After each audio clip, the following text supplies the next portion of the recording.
très belle année scolaire 2022-2023 à tous.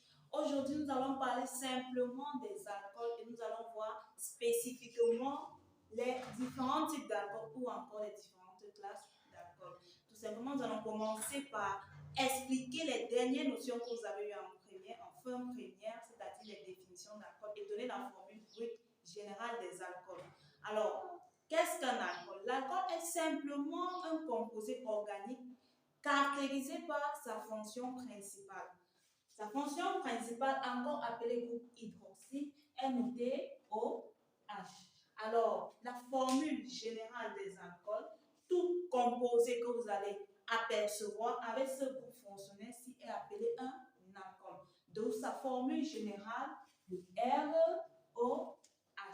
R aussi représente tout simplement toute molécule. Comme un alcane, n'est-ce pas? Un alcène, c'est ce que vous avez vu en première, ça représente toute molécule, n'est-ce pas, reliée à ce groupe fonctionnel, donne un alcool. Alors, nous allons directement aux classes d'alcool.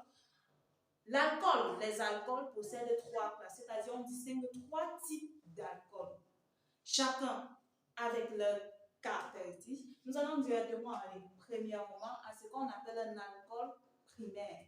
Un alcool primaire, c'est celui dont le carbone fonctionnel, n'est-ce pas, est relié à deux hydrogènes. C'est-à-dire quoi? Qu'est-ce que le carbone fonctionnel d'abord?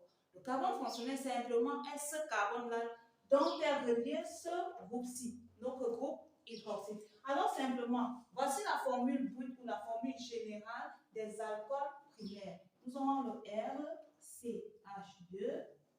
RCH2OH. On appelait ça le carbone fonctionnel. C'est ce carbone qui est relié à ce groupe hydroxyle-là et il possède deux hydrogènes. Ici, on va prendre simplement un petit exemple. Prenons le cas, si on parlait des alcanes, de l'éthane. Le deuxième, le plus simple alcane que nous avons, c'est le CH3, n'est-ce pas? Si on relie ceci à ce composé, on va parler d'alcool.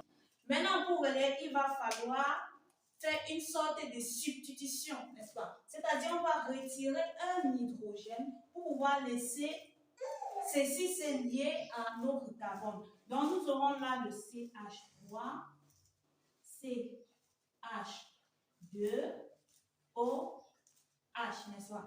Un carbone, un hydrogène aura donc sauté. Donc, du coup, vous allez remarquer que lorsqu'on fait la réaction entre ce groupe-ci avec, n'est-ce pas, un alcane, il y a forcément un hydrogène qui saute, d'où sa nomination, l'alcool primaire, avec le C2. Il est caractérisé par deux hydrogènes. Alors, nous allons passer à l'alcool secondaire. L'alcool secondaire, lui, est caractérisé par un seul hydrogène au carbone fonctionnel. Donc, sa formule générale, c'est le RCHOH.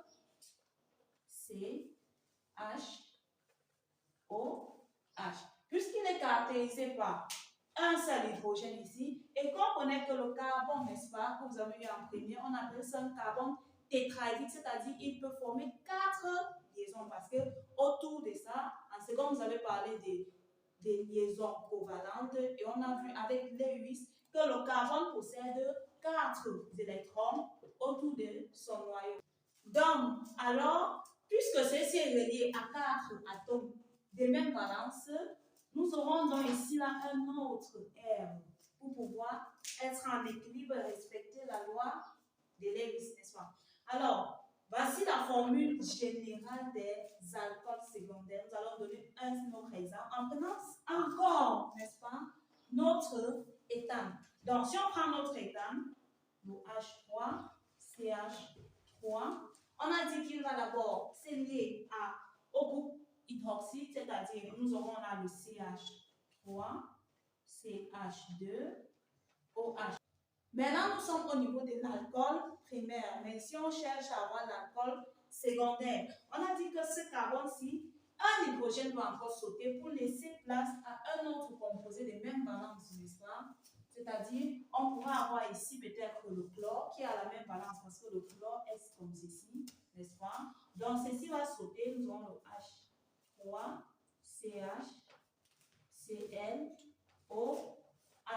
Et voilà comment on forme un alcool secondaire. Et on va finir simplement avec les alcools tertiaires, caractérisés par l'absence totale des hydrogènes au niveau de leur carbone fonctionnel.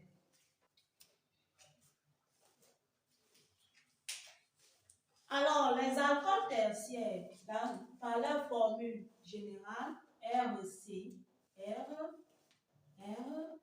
ROH. Si on reprend notre état, nous aurons le H3, CH3. On va aller directement, on va donc substituer ceci là. Nous allons prendre d'abord notre alcool secondaire que nous avons substitué, le CH3, CH. Et ensuite, pour obtenir notre alcool tertiaire, n'est-ce pas, il va falloir encore substituer cet hydrogène-là. Alors, nous aurons donc, si on substitue encore par une autre molécule, n'est-ce pas, on peut aussi prendre une molécule de même valence. Donc, nous aurons ici le CH3, COH, Cl, CH3. Donc ici, simplement pour vous montrer que nous pouvons avoir des molécules en termes de substitution ou encore des halogènes, c'est-à-dire des simples composés singletons.